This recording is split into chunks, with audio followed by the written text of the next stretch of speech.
1 João, capítulo 3, versículo 1. Vamos ler junto? A gente leu agora mesmo, o Rogério pediu, mas a gente pode ler de novo. Amém? Ó Senhor Jesus. 1 João, capítulo 3, versículo 1. Amém. Vede que grande amor nos tem concedido o Pai, a ponto de sermos chamados filhos de Deus. E de fato somos filhos de Deus. Por essa razão o mundo não nos conhece, porquanto não conheceu a Ele mesmo. Olha o que diz no versículo: a ponto de sermos chamados. Quem aqui foi chamado? Amém. Mas não foi chamado simplesmente para fazer parte de um clube social. Nós somos filhos de Deus, Ronaldo. Quem aqui é filho de Deus? Irmãos, é uma alegria tremenda, né, Eliana? Vede que grande amor tem concedido o Pai, a ponto de sermos chamados. E também não é privilégio só da Gabi, não. Eu também sou. Eu também sou filho de Deus. A Duda é filha de Deus. Mas aqui fala vede. Então está ligado a contemplar o amor do Senhor. Está ligado a nós termos visão espiritual sobre esse fato. Não é uma coisa que as pessoas conseguem ver de maneira fácil. Por isso que os olhos do nosso coração, Rogério, precisam ser o quê? Iluminados, né? Então minha oração nessa noite é: Senhor, ilumina os olhos do nosso coração, para que nós possamos ver. Nós somos filhos de Deus. Por essa razão, Cunha, o mundo não nos conhece. Não é que no nosso trabalho, nos nossos afazeres do dia a dia, às vezes até com os nossos familiares, com vizinhos, às vezes as pessoas não vão saber exatamente quem nós somos. Pode achar que nós somos só mais um. Por um lado, sim, né? Esse corpo de pecado não vale muita coisa mesmo, não. Um dia vai passar. Mas em nós habita a vida divina. Essa vida divina que é eterna, ela se manifestou. E aleluia! Essa vida um dia em mim entrou. Em nós entrou. E ela não é individualista. Ela gera comunhão. Não é isso? Essa vida, ela nos diz que... Quem aqui lembra a oração do Pai? Pai? Ah, então não é meu Pai. É nosso. Não é isso? O pão. E os pecados? Também são nossos, né, irmãos? Nós precisamos cuidar uns dos outros em todos os aspectos. Essa vida, ela não é individualista, mas ela é coletiva.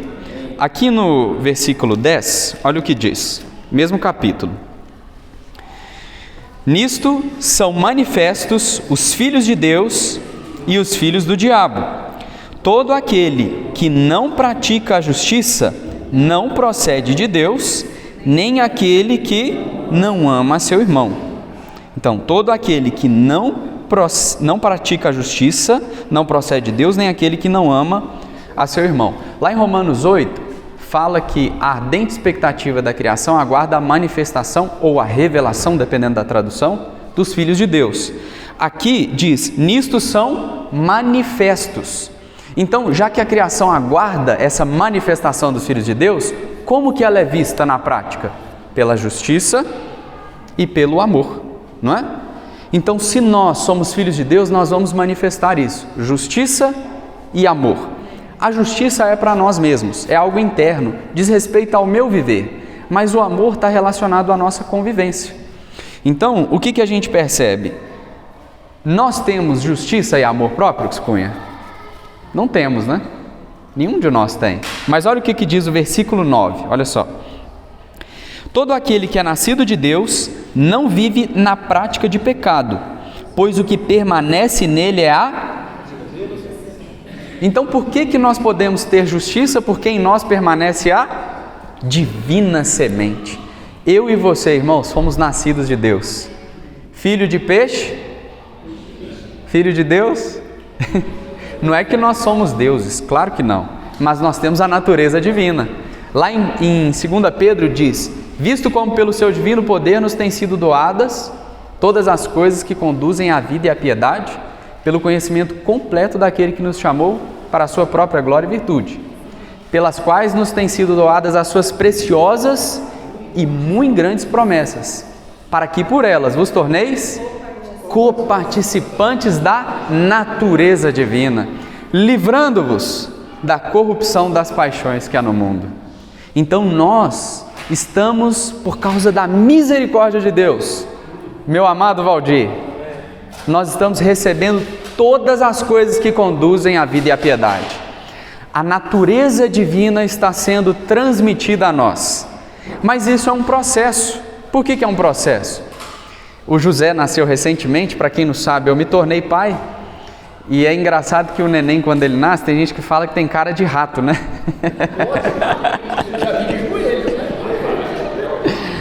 Ô José, se um dia você ver essa mensagem, você não tem cara de rato não. De joelho tá bom, né? Irmãos, às vezes quando nós ainda somos infantis na vida espiritual, a gente não expressa muito bem o nosso pai, parece uma carinha de rato, né? Assim, tem certeza que você é filho de Deus, né? Tem hora que a gente faz algumas coisas, mas será que eu sou filho de Deus mesmo? Irmãos, nós somos filhos de Deus. O mundo não nos conhece, mas em você, Flávio, foi plantada uma divina semente.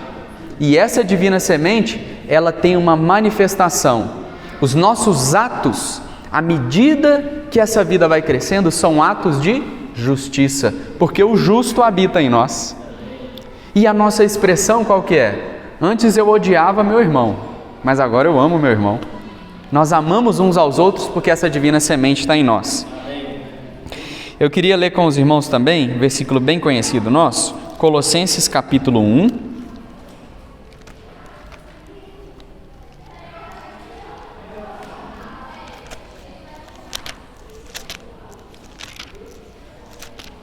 Colossenses capítulo 1, versículo 27. Vamos ler junto? Aos quais Deus quis dar a conhecer qual seja a riqueza da glória deste mistério. Isto é, Cristo em vós, a esperança da glória. Também vamos ler Colossenses 2, está aí pertinho. Versículo 6 e o versículo 7. Ora, como recebestes Cristo Jesus, o Senhor, assim andai nele radicados e edificados e confirmados na fé, como foste instruídos em ações de graças. Então, o que é a expressão dessa vida divina? É a revelação de Cristo em nós. Antes, Cristo estava fora, antes de nós crermos no Senhor, mas um dia Ele veio e entrou em nós, e isso era um mistério. Por que era um mistério? Os profetas profetizaram a respeito dessas coisas na antiga aliança, mas eles não sabiam exatamente o que era que iria acontecer, que um dia Deus mesmo iria vir fazer morada dentro do homem. Nós, quem somos nós? Desprezíveis, de barro, homens, pecadores, mas que fomos justificados, que estamos sendo santificados e que agora o próprio Deus veio fazer morada em nós. E já que nós recebemos Ele, aqui em Colossenses 2,6 diz: ora, como recebestes Cristo Jesus. Quem recebeu o Senhor aqui nessa noite? Todos nós recebemos o Senhor que estamos aqui. E se tiver alguém que ainda não recebeu, ainda dá tempo. Mas aqui o apóstolo Paulo também nos diz algo. Assim como recebestes Cristo Jesus, o Senhor, assim andai nele. Esse é o nosso grande desafio diário, né? Que na verdade é um privilégio, andar em Cristo, andar no Espírito. Como que isso funciona na prática? Como que a gente anda no Senhor? Aqui fala, nele radicados e edificados e confirmados na fé. É pela fé que nós andamos no Senhor. Lá em 1 Pedro diz, a quem não havendo visto, a mais. Então nós não vemos o Senhor com os olhos da carne, mas como a gente falou no início, para que os olhos do nosso coração sejam iluminados. E quando nós vamos contemplando o Senhor, lá em 2 Coríntios 3 fala, ora, o Senhor é o Espírito. Então, Cristo está em nós. Quando nós nos voltamos ao Senhor, quando algum deles se converte ao Senhor, o véu é retirado. E esse processo de contemplar o Senhor que está em nós, andar nele, vai gerando transformação. Como que acontece essa transformação? Vamos ler 2 Coríntios 3, versículo 18. 2 Coríntios, capítulo 3, versículo 18.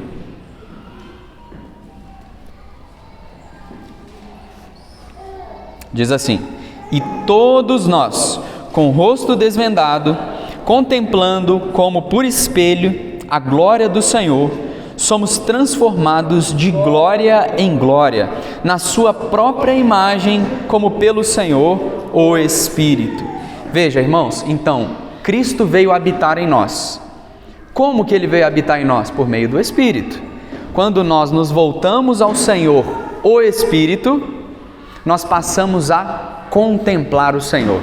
E agora, de glória em glória, Duda, nós estamos sendo transformados. Às vezes nós não conseguimos ver essa transformação imediatamente, mas quanto mais nós nos voltarmos ao Senhor, mais nós seremos transformados. É ou não é, Rogério? O segredo é retornar ao Senhor. Nós precisamos ir aos pés do Senhor e contemplar o Senhor. E isso vai gerar transformação, porque Ele já está em nós. E irmãos, por que é tão importante? Hoje nós sabemos que Cristo habita em nós. Veja bem, os discípulos, eles andaram com Cristo, eles amavam a Cristo, né? Os 12, Pedro, João, Tiago, Natanael, todos eles amavam o Senhor. Mas Cristo ainda estava fora deles. É ou não é? Eles viam a Cristo de uma maneira carnal. Ainda era Cristo na carne, o que já devia ser maravilhoso. Quem de nós não gostaria de estar lá, né? Jantando com Jesus, andando com Jesus, indo num casamento com Jesus, mas isso ainda não foi suficiente para transformá-los. Estou certo? Todos eles ainda eram imaturos, embora amavam ao Senhor, embora conviviam com o Senhor, mas ainda cada um deles olhava só para si mesmo. O próprio apóstolo Pedro, ele disse assim: Senhor, eu te amo, eu te amo, eu te amo, eu te amo, eu te amo. Aí o Senhor falou: ama mesmo? A gente sabe o que aconteceu, né? Pedro negou o Senhor 3 vezes. E não pensemos que seria diferente conosco, irmãos. Não é que Pedro... Quem aqui é melhor? Eu não sou melhor que Pedro. Então isso porque está na nossa natureza. A nossa natureza, ela é tendente ao pecado. A tendência dela é ir para o pecado. Mas aleluia, porque o Senhor nos deu uma nova natureza. E essa natureza, a tendência dela é celestial. E essa natureza, ela está dentro de nós. Mas antes não estava com os discípulos. Então, o Senhor mostrou para Pedro um novo princípio. Porque Pedro, ele queria provar para o Senhor o quanto ele amava o Senhor. E eu tenho certeza que Pedro devia amar muito o Senhor mesmo. Mas o Senhor estava mostrando para ele: olha Pedro, quando o Senhor ressuscitou, ele apareceu para Pedro junto com os 12 e disse: tu me amas? O Senhor fez uma pergunta para ele. Pedro falou assim: sim, Senhor, tu sabes todas as coisas, tu sabes que eu te amo. Qual foi a resposta do Senhor? Apacenta as minhas ovelhas. Novamente, tu me amas? Pastoreia as minhas ovelhas, né? Então, primeiro, apacenta os meus cordeiros, pastoreia as minhas ovelhas. Tu me amas, Pedro? Apacenta as minhas ovelhas, por último.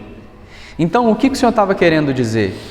O amor ao Senhor, na era do Espírito, claro que nós amamos o Senhor. Se você perguntar para uma congregação: quem aqui ama o Senhor? Se forem crentes genuínos, todos vão dizer que ama o Senhor. Mas agora, se perguntar: quem aqui ama o próximo? Quem aqui ama seu vizinho? Quem aqui ama seu primo, seu parente? O irmão que pisou no seu calo? Aí já fica um pouquinho mais difícil, né? E era isso que o Senhor queria mostrar para Pedro. Pedro, se tu me amas de verdade, ama o seu próximo. Esse é o desafio, irmãos. 1 João, vamos ler aqui. 1 João, capítulo 4. Primeira epístola de João.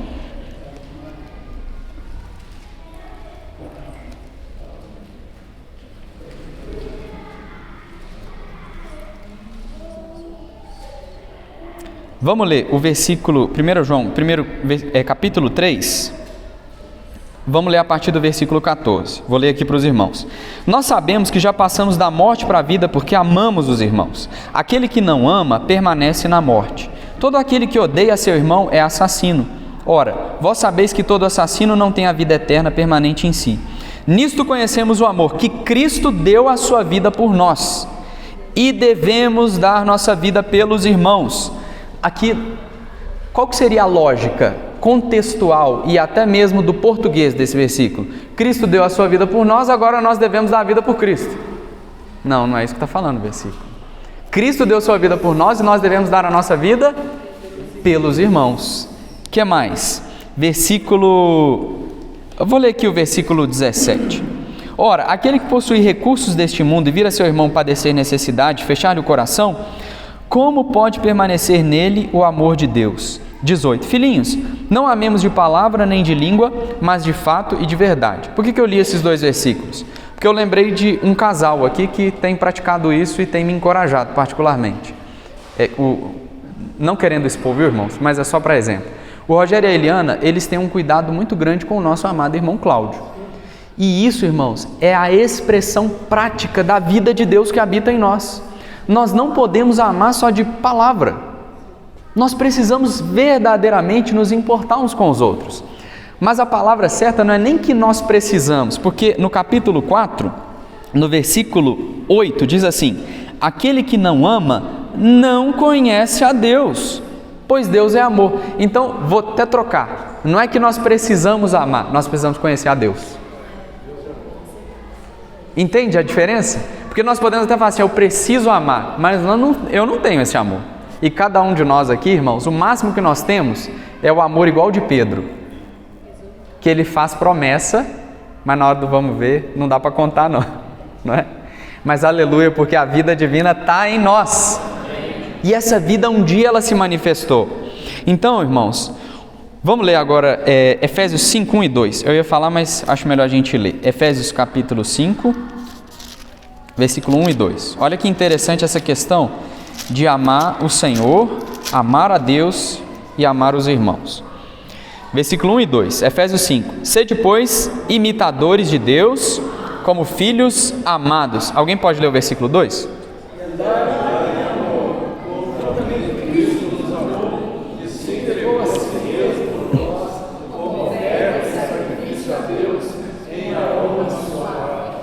Olha que interessante o versículo 2. Ele se entregou a si mesmo por nós, cada um de nós. Mas foi como oferta e sacrifício Então, quando nós nos entregamos pelos irmãos, a oferta e sacrifício é para? Olha o que diz Hebreus 6, versículo 10. Eu vou ler para os irmãos. Porque Deus não é injusto para ficar esquecido do vosso trabalho e do amor que evidenciaste para com o seu nome, com Cristo, pois servistes e ainda servis.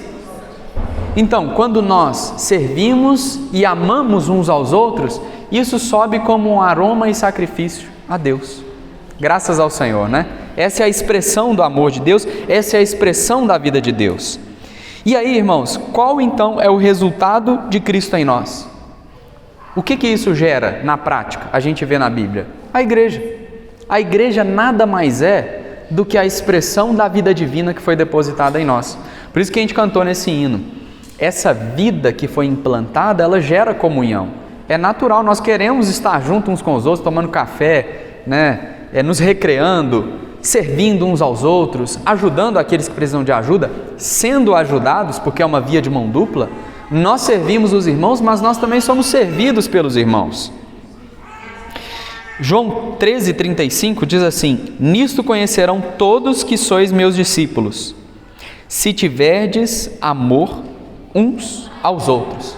Qual que é a maneira das pessoas verem então que Cristo é real? É quando no nosso meio nós temos amor verdadeiro, genuíno uns pelos outros. E isso, irmãos, é possível porque, novamente, quero reforçar, Cristo está em nós. As pessoas no mundo hoje, elas não conseguem ver Cristo manifestado como foi com Paulo, porque nós vemos pelas Escrituras que a maior parte das pessoas, como que elas vão conhecer a Cristo?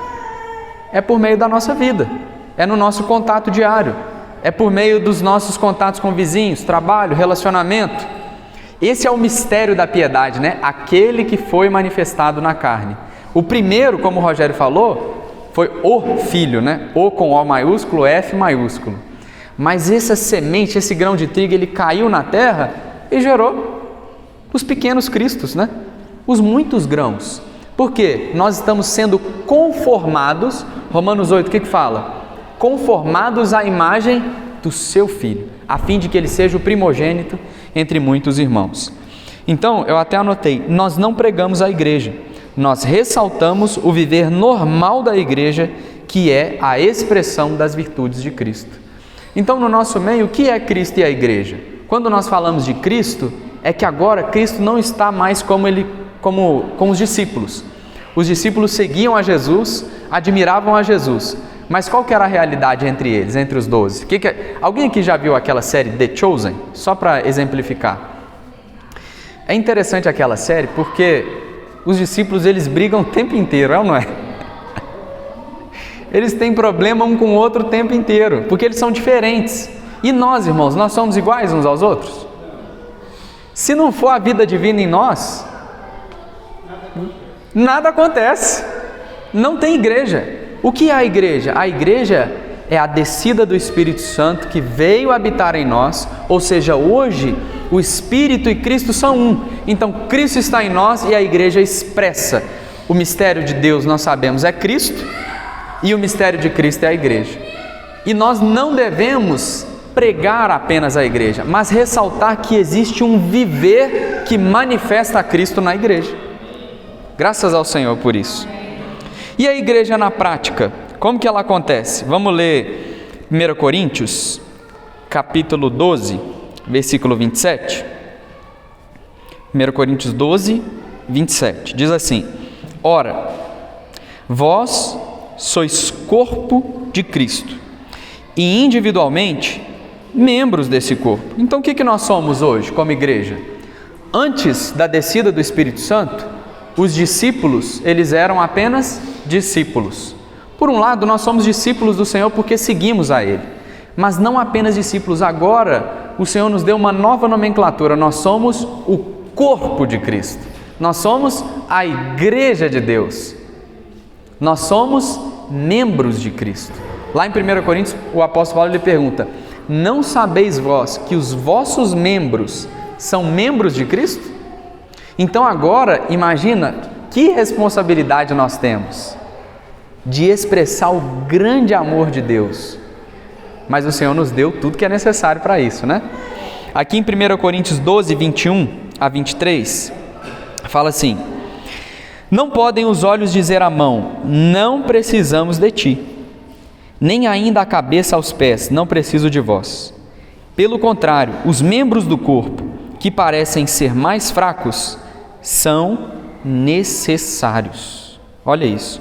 Os membros do corpo que parecem ser mais fracos são necessários. Tem alguém aqui que não é necessário? No corpo de Cristo, nós podemos dizer que nós somos indispensáveis. Não é para a gente pensar muito de si mesmo, não, mas é porque Deus nos constituiu membros do corpo de Cristo. Não é que nós somos alguma coisa, mas que nós fazemos parte do corpo de Cristo. Olha o versículo 23. E os que nos parecem menos dignos no corpo, a estes damos muito maior honra. Também os que em nós não são decorosos, revestimos de especial honra. O que isso nos mostra? Todos são úteis.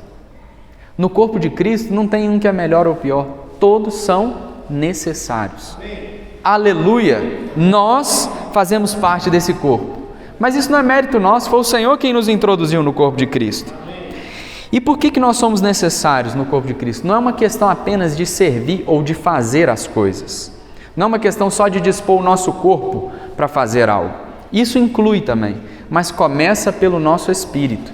O apóstolo Paulo, ele fala: Deus a quem sirvo em meu espírito. Mas é claro que o Senhor, ele também espera que nós apresentemos o nosso corpo. Então, para acontecer uma reunião como essa, tem irmãos que estão servindo na salinha das crianças, irmãos que estão servindo os adolescentes, o irmão que estava tocando aqui para a gente, irmãos que estão conduzindo de alguma maneira as reuniões, alguém que chega mais cedo para abrir e fechar o local, para arrumar as cadeiras.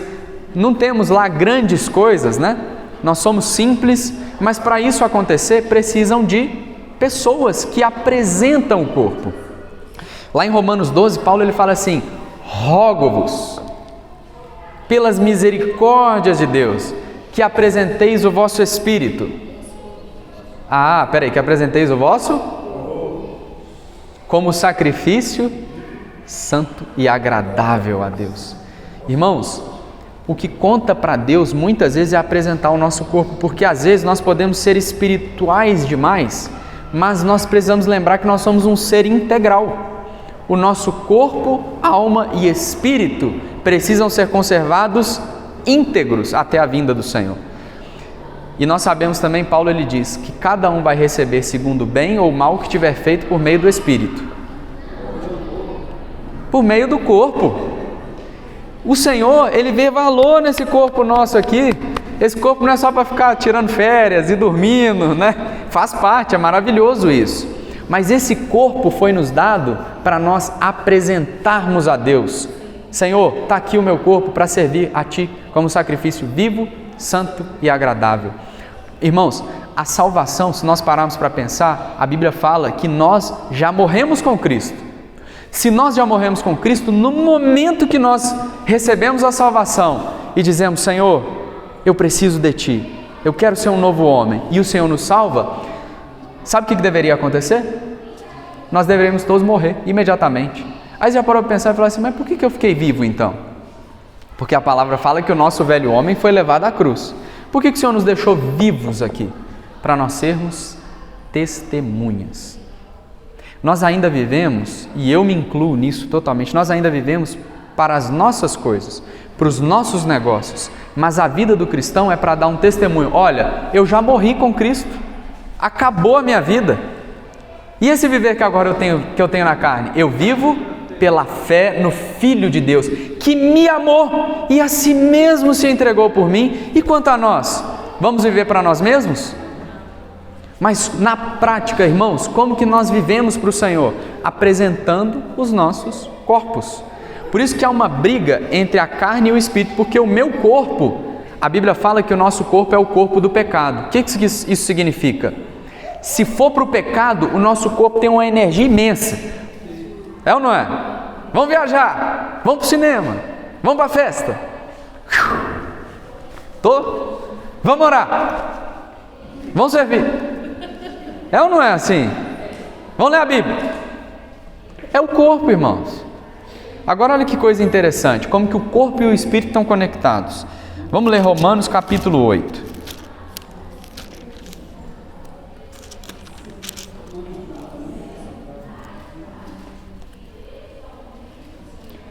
Antes de ler o versículo 11, eu queria perguntar para os irmãos: amados, o Espírito de Deus habita em vocês, sim ou não? Amém. De novo, o Espírito de Deus habita em nós, sim ou não? Amém. Então agora vamos ler o versículo 11 juntos, tá? Se habita em vós o Espírito daquele que ressuscitou a Jesus dentre os mortos, esse mesmo que ressuscitou a Cristo Jesus dentre os mortos, vivificará também o vosso corpo mortal, por meio do seu Espírito que em vós habita. Irmãos, o Espírito ele nos capacita até mesmo a apresentar os nossos corpos para servir ao Senhor. O Espírito ele dá vida para eu e você apresentarmos os nossos corpos para servir ao Senhor. Glória a Deus por isso. Toda a glória é do Senhor. Porque quem nos capacita também a apresentar o corpo, Herbert? O Espírito. É o Espírito que habita em nós. Queria ler também Romanos 6, ainda para reforçar.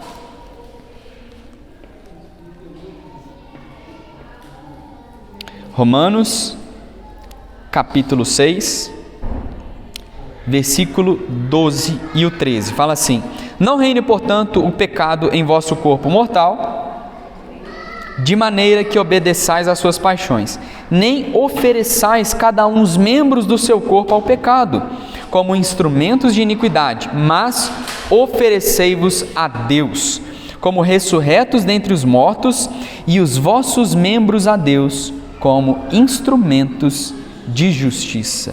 Também queria ler aqui no capítulo 6, ele fala assim, versículo 22. Agora, porém, libertados do pecado, transformados em servos de Deus. Libertado, nós falamos muitas vezes, né? Eu sou livre.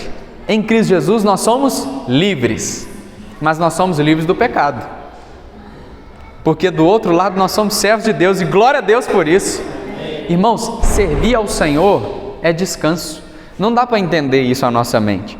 Mas quando nós vamos servir aos santos, essa oferta ela sobe como um aroma agradável para Deus. Deus ele aspira esse sacrifício. Por que ele aspira isso, Herbert? Porque Deus ele vê Cristo em nós. Quando Deus ele olha para cada um de nós, por que ele se agrada? Porque ele vê o Filho dele em nós. Porque em mim mesmo não tem nada de agradável. E agora, e quanto a nós? Sabe o que nós precisamos? Ver Cristo nos irmãos. Aí nós vamos ver uma beleza, né? A igreja gloriosa. Mas o problema é que às vezes a gente olha para os irmãos e não vê nada de Cristo, né? Não é que os irmãos não têm Cristo, é porque nós precisamos ajustar a nossa visão. Paulo, quando ele fala com Filemon, vamos abrir em Filemon, olha o que ele diz. Eu até estava lendo esse versículo hoje mais cedo, e aí eu achei diferente, olha só.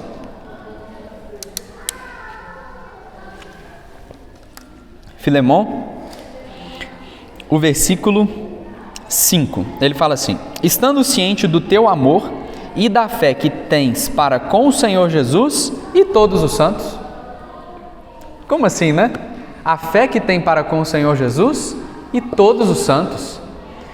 Que fé que era essa? Porque Paulo está falando aqui de Filemon, que nesse contexto nós sabemos que Filemon provavelmente era um escravo que fugiu e que deve ter dado muito trabalho para Filemon. Então Paulo está falando assim: ó Filemon, já que você tem fé para com todos os santos, agora você também vai ter que ter fé para com Onésimo. A vida divina, ela é capaz de nos transformar, sim ou não? Então nós precisamos ter fé em uns aos outros. Não é fé salvífica, não é fé, não, essa fé é para com o Senhor Jesus. Fé é no sentido de Deus ele está trabalhando em cada um de nós. E aquele que começou a boa obra em cada um de nós, ele vai concluir. Graças ao Senhor por isso. Irmãos, e se nós servimos juntos, nos relacionamos juntos, que isso acontece no processo de edificação da igreja, por que Deus ele quer nos edificar como igreja? Por que Deus ele quer essa edificação? Cada um recebeu um dom, um tem o dom de profetizar, o outro tem o dom de cura, o outro tem o dom de línguas, a gente leu lá em 1 Coríntios, né? Fala sobre isso. Por que o Senhor ele quer com isso? Aqui em Efésios, no capítulo 2, versículo 22, fala assim: no qual também vós juntamente estáis sendo edificados para a habitação de Deus no Espírito. A edificação ela é para quê? Então a gente tem que lembrar do templo, lá na Antiga Aliança. Quando Salomão ele terminou a construção do templo, o santuário mais íntimo, o Santo dos Santos, ele foi enchido com a glória do Senhor. E agora Deus passou a habitar entre o povo de Israel, ali por meio daquela figura do templo. E em relação à igreja, nós não somos templos, um templo humano, não é esse templo aqui. O templo somos nós. Quando nós somos edificados juntos, o que acontece? Deus passa a habitar entre nós. Porque Deus já habita em nós individualmente. Mas a igreja passa a conter a plenitude de Deus. Porque nós, como indivíduos, não contemos a plenitude de Deus. Lá em Efésios fala, a fim de poderes compreender com todos os santos. Qual é a largura e o comprimento e a altura e a profundidade, e conhecer o amor de Cristo para que sejais tomados de toda a plenitude de Deus. Ou seja, como nós somos tomados de toda a plenitude de Deus? É sozinho? Com todos os santos. Então nós precisamos uns dos outros. Cada um de nós precisa perceber que é um membro do corpo de Cristo. E como membro, nós temos uma função. Essa função não se restringe apenas às nossas reuniões, a arrumar cadeira, servir as crianças, aquilo que a gente falou no início. Isso é maravilhoso, mas ela começa na nossa semana, nas orações, na preocupação com os irmãos, no nosso viver diário, né? Quando nós estamos com nossos filhos, esposa, parentes, familiares, ali nós também somos igreja. Nós somos membros de Cristo que estão transitando, né? Como que Cristo está andando na terra hoje? Por meio do seu corpo, que é a igreja, por meio de cada um de nós. Ó Senhor Jesus! Aqui em Efésios 4, 11 a 16, fala um pouquinho também desse processo da edificação. O versículo 11, ele diz assim: e ele mesmo concedeu uns para apóstolos, outros para profetas, outros para evangelistas e outros para pastores e mestres.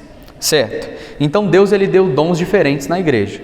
Quando nós estamos reunidos, nós somos diferentes, mas a glória de Deus ela está na multiforme sabedoria de Deus. Certo? Embora nós sejamos diferentes, Deus ele é glorificado nessa diversidade. É a tal da unidade na diversidade. Então imagina se uma igreja tivesse apenas apóstolos. Aí ele fala, então vamos estabelecer igreja nas cidades e tal, e tal, e tal. Aí o evangelista ia falar, não, a gente precisa antes evangelizar a nossa cidade, os bairros, ir para um lado e para o outro. Aí o pastor ia falar, não, antes de evangelizar a gente precisa cuidar dos que estão aqui conosco. Mais importante do que evangelizar é cuidar primeiro, consolidar. E os mestres?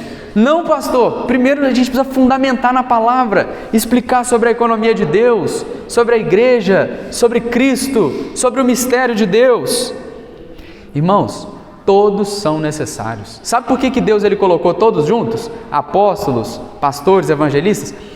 É um milagre sentar todo mundo nessa mesma mesa e não ter divisão. Aí eu pergunto, qual é o caminho para que haja essa unidade na diversidade? O Espírito Santo.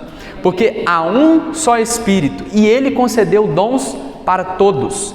Nós não podemos superenfatizar achando que a igreja ela é só de pastores, só de mestres, só de profetas, só de evangelistas, só de apóstolos. A igreja é de todos. Todos foram dados por Deus. Ele concedeu. Quem concedeu fui eu. Foi você? Quem concedeu? Ele. Agora para quê? Versículo 12. Com vistas ao aperfeiçoamento dos santos, para o desempenho do seu serviço, para a edificação do corpo de Cristo. Irmãos, versículo 13. Até que todos cheguemos à unidade da fé e do pleno conhecimento do Filho de Deus, a perfeita varonilidade, à medida da estatura da plenitude de Cristo.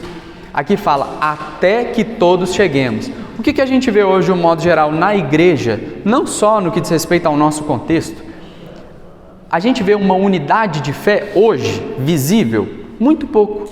Mas isso não é motivo para nós nos dividirmos, até mesmo no nosso conceito local. Um irmão pode pensar diferente do outro. Para um irmão, o que deve prevalecer é profecia. Para o outro, o que deve prevalecer é evangelismo. Para o outro, o que deve prevalecer é ensino. Irmãos, tudo isso está na Bíblia ou não está? Então nós não podemos superenfatizar só o que eu penso que é o correto, porque nós precisamos de todos. Todos são úteis. Nós lemos que, eu só quero ler novamente esse versículo. Não podem os olhos dizer à mão, não precisamos de ti. Não podem.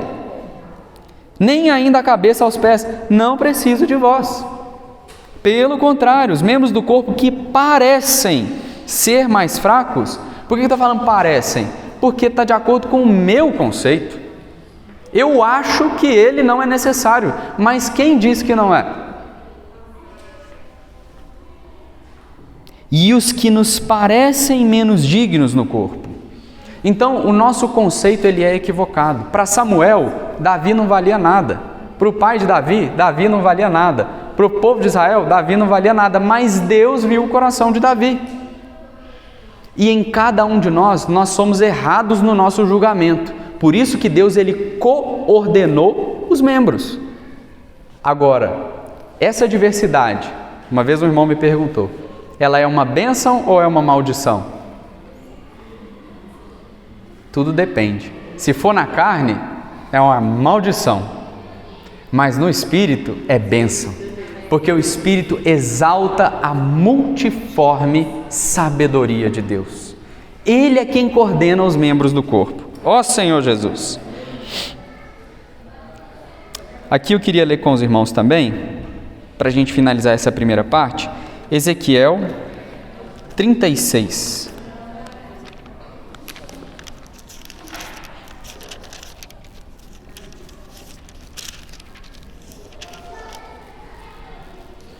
Na verdade, Ezequiel 37.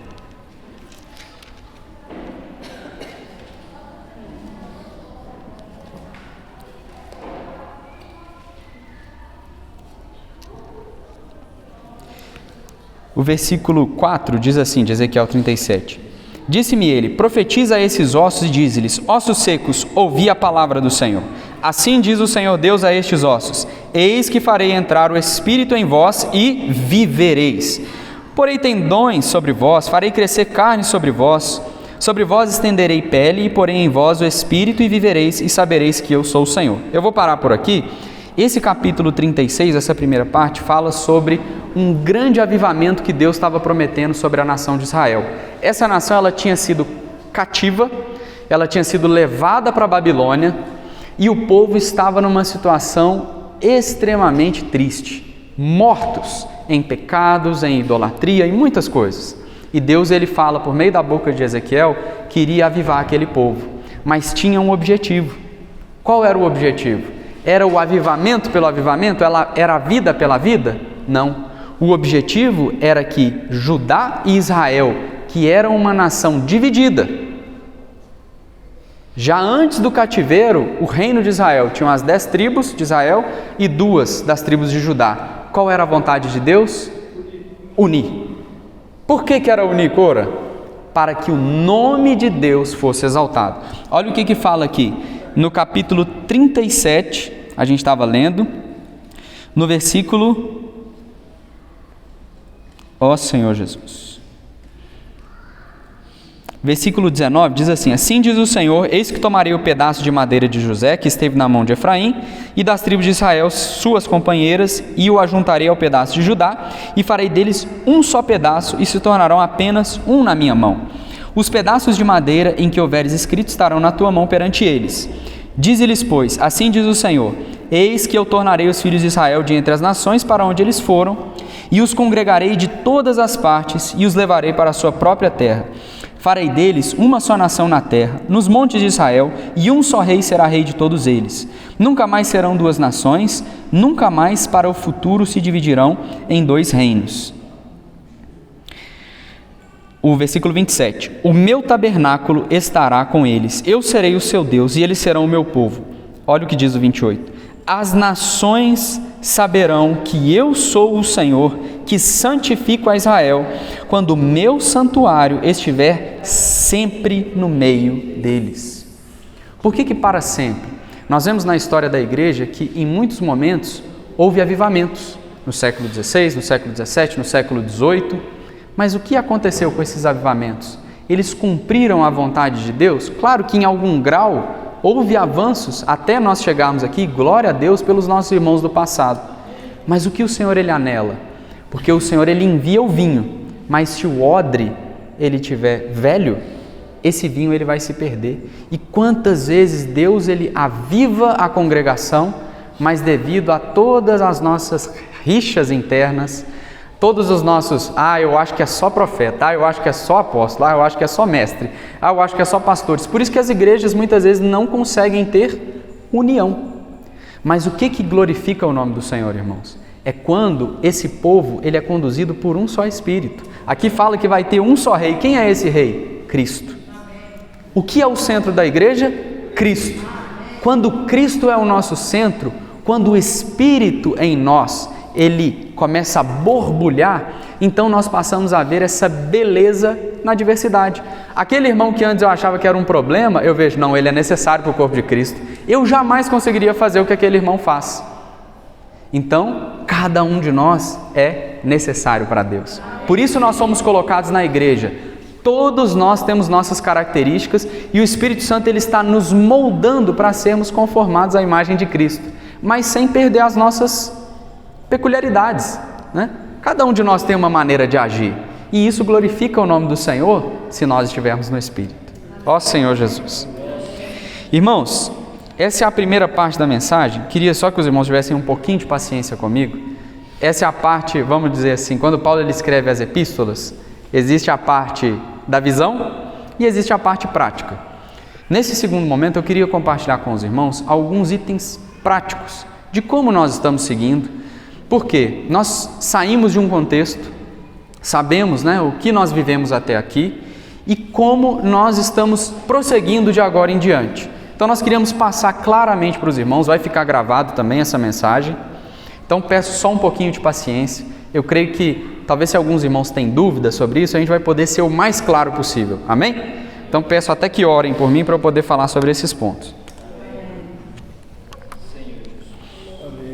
O primeiro ponto é sobre a igreja no seu aspecto amplo e inclusivo na localidade. 1 Coríntios 1 vai falar sobre isso. Todos nós que estamos aqui no passado tivemos uma visão em relação ao que é a igreja na localidade. Fala aqui, 1 Coríntios 1, 2. A igreja de Deus que está em Corinto, aos santificados em Cristo Jesus, chamados para ser santos, com todos os que em todo lugar invocam o nome de nosso Senhor Jesus Cristo, o Senhor deles e nosso. A igreja, ela é de quem? A igreja de Deus. Pronto, a igreja não tem dono, a igreja ela é de Deus. E onde ela está? Em Corinto, em Belo Horizonte, em Éfeso, em Tiatira, em Esmirna. Eu não vou falar muito sobre isso, porque nós, inclusive, recebemos na semana passada a ajuda do irmão Ronaldo. A igreja na localidade, ela inclui todos os filhos de Deus. Só nós nessa localidade somos a igreja? Não, irmãos. Todos, nós somos um pedaço. Nós estamos aqui praticando aquilo que as Escrituras nos mostram. Porque o terreno da igreja não é com base numa doutrina, nem em uma pessoa, em nada disso. O fundamento da igreja é Cristo. E nós sabemos que existem muitos e muitos grupos cristãos sérios que têm um fundamento como Cristo. Glória a Deus por isso. Mas o terreno onde acontece essa edificação, o terreno, a Bíblia mostra que há localidade, Então existem as igrejas nas suas localidades, mas nós sabemos que a igreja ela é uma só. Universalmente é uma só igreja. Mas como que ela se expressa na prática? É na localidade. Por quê? Nós nos reunimos aqui, nós podemos falar assim, eu sou um com os irmãos lá em Dubai. Mas não tem edificação com os irmãos lá em Dubai na prática, porque não tem convivência, relacionamento. Então Deus nos dispôs na localidade para sermos edificados juntos. Lá em Mateus 16, Cristo revela a igreja. Em Mateus 18, falando sobre a expressão prática da igreja, fala, se o teu irmão pecar contra ti, aí depois fala, vai e dize à igreja, Então, o que é o viver da igreja de maneira local? É um viver de relacionamento e é um viver que muitas vezes nós somos expostos, mas tudo isso é para que sejamos edificados. Ó Senhor Jesus! E o que nós queremos restaurar, irmãos? Que nós acabamos perdendo ao longo dos anos? Essa realidade da igreja local. E um aspecto, não é que nós somos localistas, Nós não somos antidenominação. Muitos irmãos acham que nós somos antidenominação. Não, nós não somos. Nós somos pela visão da igreja local. Lá na igreja em Corinto, tinha os de Paulo, os de Apolo, os de Cefas, e aí tinha os de Cristo. Veja, se eu uso Cristo para me dividir dos irmãos, eu me torno mais uma facção. Não é esse o nosso coração. Nós não somos os de Cristo. Nós somos a igreja, fazemos parte da igreja. E seja Paulo, seja Apolo, todos são nossos, não é que nós somos deles. Então, irmãos, qual foi o erro dos irmãos que falavam, eu sou de Cristo? É que eles deveriam dizer, nós somos de Cristo. Você que está falando aí que você é de Paulo, você que é de Apolo, para com isso, todos nós somos de Cristo. A igreja é uma só. Ainda que alguns irmãos não consigam ver isso, mas nós os consideramos como os nossos caríssimos irmãos. E nós vivemos essa visão, porque a Bíblia nos mostra isso. Simples assim, nós somos pela visão da igreja. Ó Senhor Jesus! Nesses últimos anos também, a gente viu uma situação em relação ao ministério tomando conta das igrejas, As igrejas acabaram se tornando ministeriais. E por que Deus mostra a igreja na cidade? Porque embora a igreja seja uma e exista comunhão entre as igrejas, toda situação se resolve de maneira local. Então a igreja lá em Listra, por exemplo, tinha uma condição. A igreja em Tiatira tinha outra. A igreja em Éfeso. E nós, na nossa localidade, temos o presbitério local. Aquele grupo de irmãos que se reúne para orar, para cuidar uns dos outros, presbíteros e diáconos. É o que a Bíblia nos diz. Então nós queremos restaurar isso.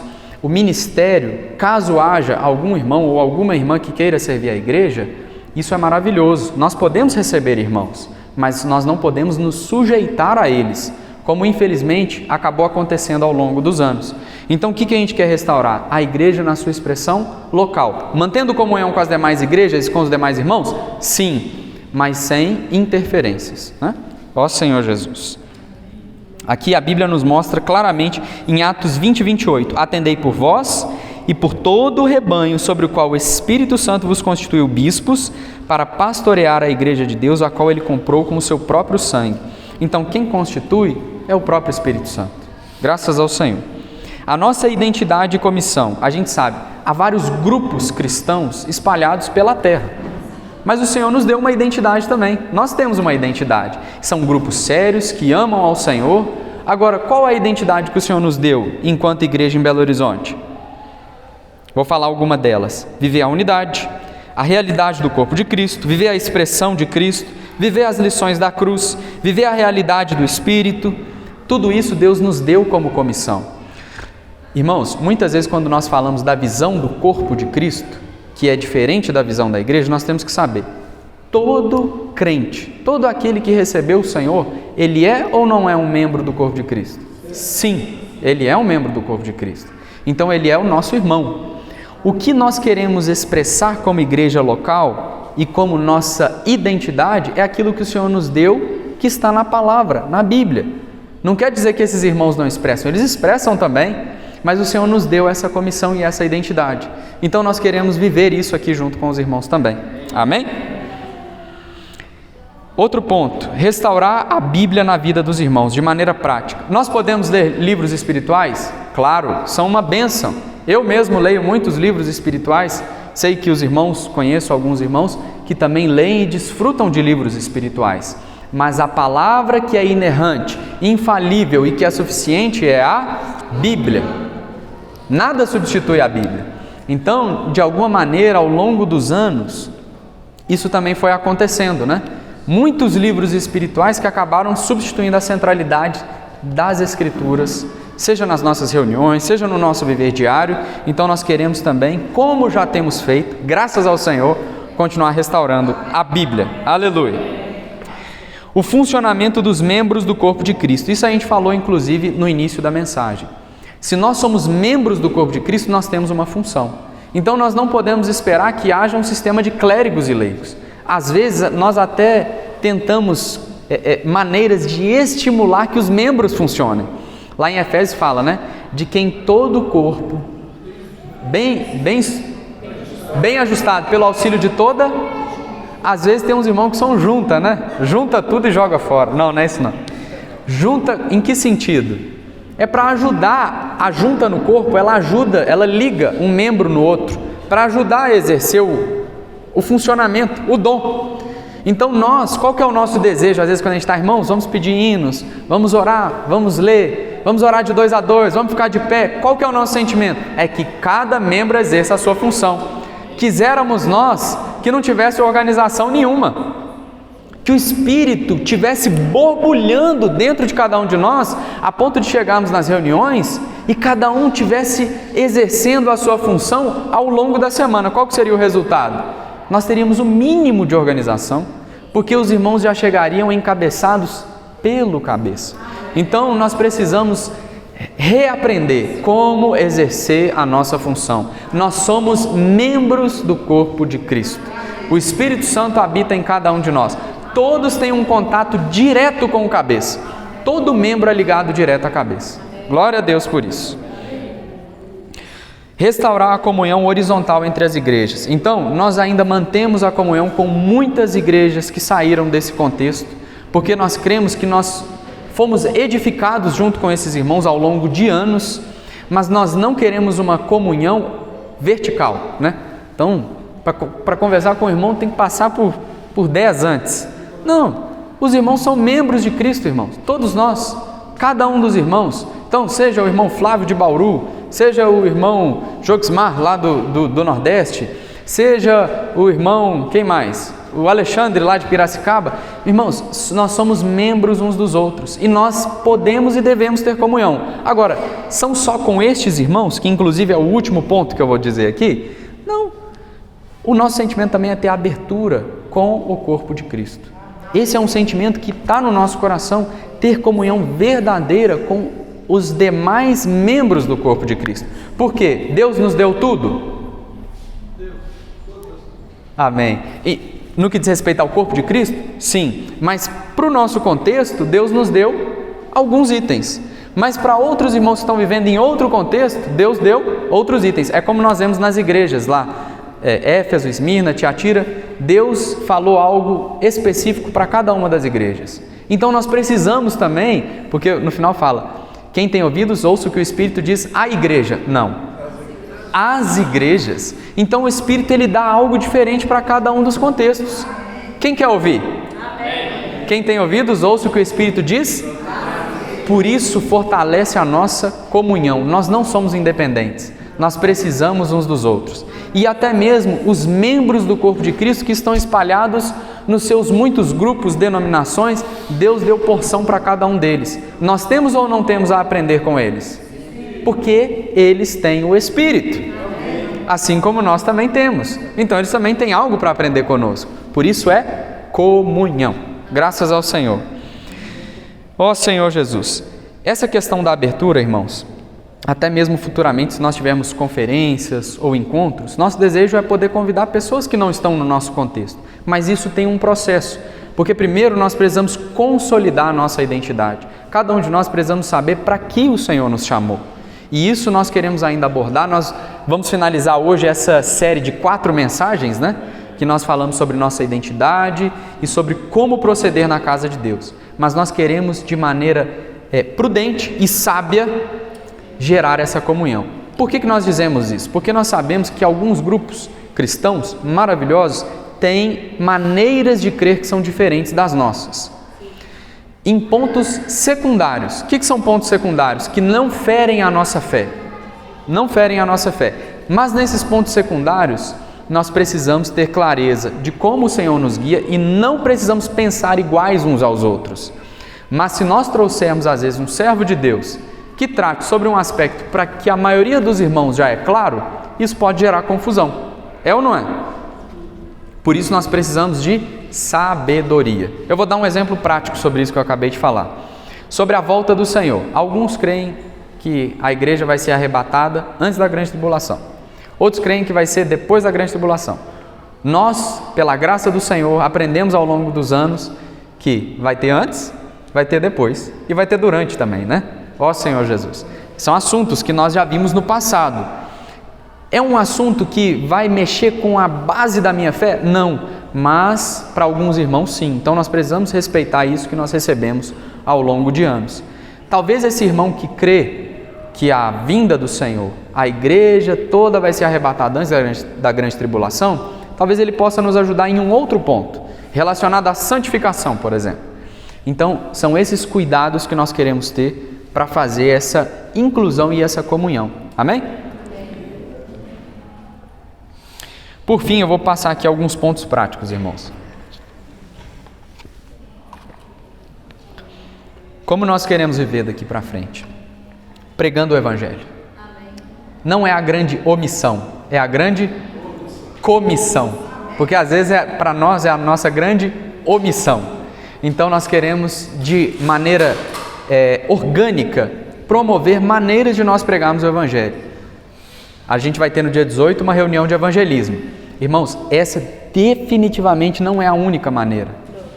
A melhor maneira é no nosso dia a dia. No meu trabalho, na padaria, na academia, no transporte, nós precisamos pregar o Evangelho. É uma vida que flui de nós. Paulo ele fala que é uma necessidade como de respirar, Sobre mim pesa essa obrigação, mas não é uma obrigação que é um peso. Respirar é um peso para você? A não ser que alguém esteja doente, É uma necessidade, mas é bom demais respirar, E pregar o Evangelho também é bom demais, que é levar esse rio da água da vida para as pessoas. Então, de maneira prática, queremos continuar pregando e incentivando a pregação do Evangelho. Intensificar o cuidado de toda a igreja. Crianças, adolescentes, jovens, casais, idosos, todos precisam do mesmo Evangelho, mas com um código diferente. Uma criança não teria capacidade de ouvir aqui 40, 50 minutos, né? Eu creio que nem os irmãos estão aguentando mais, mas eu já estou acabando. Ó Senhor Jesus. Mas a mensagem é a mesma, mas ela é adaptada àquele público com quem nós estamos falando. Adolescentes, eles estão tendo a reunião deles ali em cima. É a mesma essência, é o mesmo Cristo que está sendo pregado. Idosos, casais, então servir o corpo de Cristo nas suas necessidades. E esse cuidado precisa a seara é grande, mas os trabalhadores são? Então nós precisamos, por isso que a gente falou no início, apresentar o nosso corpo, para servirmos uns aos outros e servirmos os convidados, aqueles que nós pregamos o Evangelho e fomos edificados juntos com eles. Amém? Edificando através das reuniões locais e dos grupos familiares, como a gente tem feito. Edificação, ela é por meio de relacionamento. Então nós precisamos dessas reuniões que elas também fomentam o quê? A mutualidade entre os irmãos. É outro aspecto, né? Essa reunião aqui, ela é uma reunião de exceção. A gente até teve comunhão antes, né? O Herbert, Ronaldo, meu pai, a gente teve comunhão antes sobre essa mensagem, até de gastar um pouco mais de tempo para ser claro com os irmãos sobre o momento que nós estamos vivendo. Um outro item, manter a unidade. Irmão, nós somos pela unidade. A unidade não é uma utopia. A unidade é algo que a Bíblia diz e ela glorifica a Deus. Mas qual é a unidade que nós seguimos? Não é uma agremiação, não é uma unidade com aquilo que eu penso ou com aquilo que você pensa, é a unidade do Espírito. Irmãos, então se nós somos pela unidade do Espírito, por que nós não estamos reunindo com os irmãos que nós reuníamos no passado? Por quê, irmãos? Porque não tinha Espírito mais, Cristo não era mais o fundamento. Então não tem como nós termos unidade com algo que não é Cristo como centro. Se Cristo não é o fundamento, não há unidade. A nossa unidade é com o cabeça. Os membros estão conectados com o cabeça, Cristo. Então, por esse motivo, nós hoje não reunimos mais juntos. Mas entre nós precisamos cultivar um ambiente de unidade, de amor fraternal, de expressão desse amor e até mesmo de aplicar a cruz. Porque o que significa a cruz? Nós vamos concordar em todas as coisas, nós que reunimos juntos, sim ou não? Não. Mas isso é motivo para nós nos dividirmos? Quando os discípulos de Emaús, eles estavam caminhando juntos, o texto fala que eles conversavam e discutiam. Mas eles não se separaram. Mas aleluia, porque o Senhor estava lá junto com eles, né? E no final das contas, os olhos dos dois, abriram no partir do pão, né? Então o que nós precisamos é que os nossos olhos se abram para ver Cristo. E sempre vai haver unidade. Quando o nosso centro e nosso foco é o Senhor, nós não temos problema nenhum, né? Cristo é o que nos une. E quanto a buscar conhecimento teológico e ler muitos autores? Isso tem dois aspectos. Tudo depende da nossa intenção e da nossa motivação. Eu posso ler, ouvir autores, irmãos, servos de Deus e ser maravilhoso e trazer edificação. Eu vou confessar, eu mesmo leio e ouço muitos outros autores e é maravilhoso. Mas se o nosso coração é divisivo, isso vai trazer problema. Tudo depende da nossa intenção e da nossa motivação. Qual é a nossa intenção? Os de Cristo lá em Corinto, eles estavam dividindo o corpo de Cristo, com o nome de Cristo. Qual é a nossa intenção? O Senhor precisa sondar o nosso coração. E quem somos? Qual é a nossa linha teológica? A gente vê que existe lá no Apocalipse, no final, 7 igrejas. Cada uma tem uma condição. Irmãos, para Deus não importa muito o que eu penso de mim mesmo. O que importa é como Deus me enquadra. Quando Deus olha para mim e para você, o que Ele vê? Laodiceia, Filadélfia, Sardes. Porque isso é uma condição pessoal também. Olha que interessante. A igreja que dizia, eu sou rica, Deus fala, você é pobre, cega, miserável e nu. A igreja que diz, eu sou pobre, Deus diz, você não sabe de nada, na verdade você é rico. Não é assim que Deus fala com Esmirna? A igreja que fala, eu sou fraca. Aí Deus fala, foi colocada uma porta aberta diante de você e ninguém pode fechar.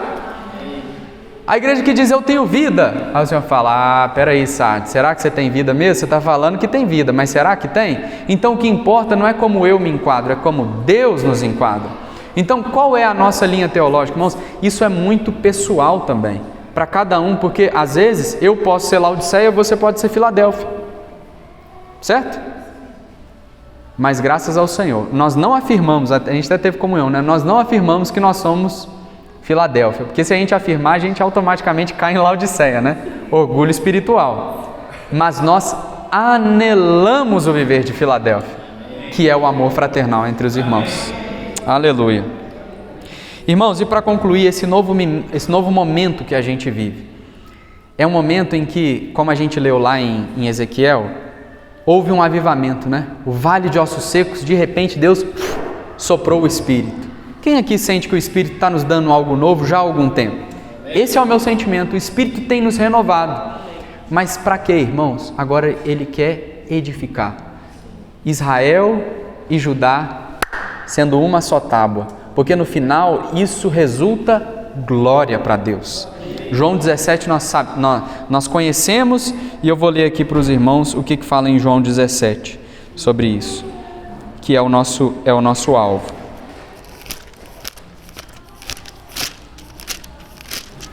João 17,